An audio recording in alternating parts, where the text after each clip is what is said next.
that being said, I just want to touch on that point again. Is there any place that you're totally avoiding, or it kind of that question doesn't matter because it's working now? You understand one area and it makes sense to just do that area really well, not overextend yourself. Is that kind of how you see it? Yeah, for sure. So like, I don't actually own property in Austin proper. Sure. I own property outside of it in a different county that's just nearby Austin. And the reason is, and I'm avoiding Austin proper because of their short-term rental rules. And the county next to it, like they collect taxes like a hotel tax on short-term rentals, and then after that they could care less, right?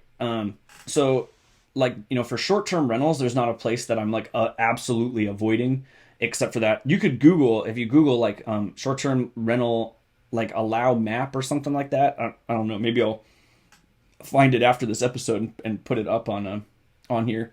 But you could see black areas where like you can't put short-term rentals there. Like the laws, like Las Vegas is one of them. You can't put a short-term rental in Las Vegas, right? So you would want to avoid those like the plague. The other side that you want to avoid for long-term rentals is going back to the original question, which is if places are like losing people, losing companies, the area's kind of on a decline. Another sign might be like high regulation and like low building, right? So what that means is that like in order to maintain housing values, if people are leaving, companies are leaving, and there's not a new influx of people to create the demand, cities will start to restrict the amount of stuff that can be built in order to keep property values up. So it kind of gives the illusion that there's a high demand when there really isn't. So avoiding places like that, I mean, paying attention to how that stuff works in those areas, I think is pretty important.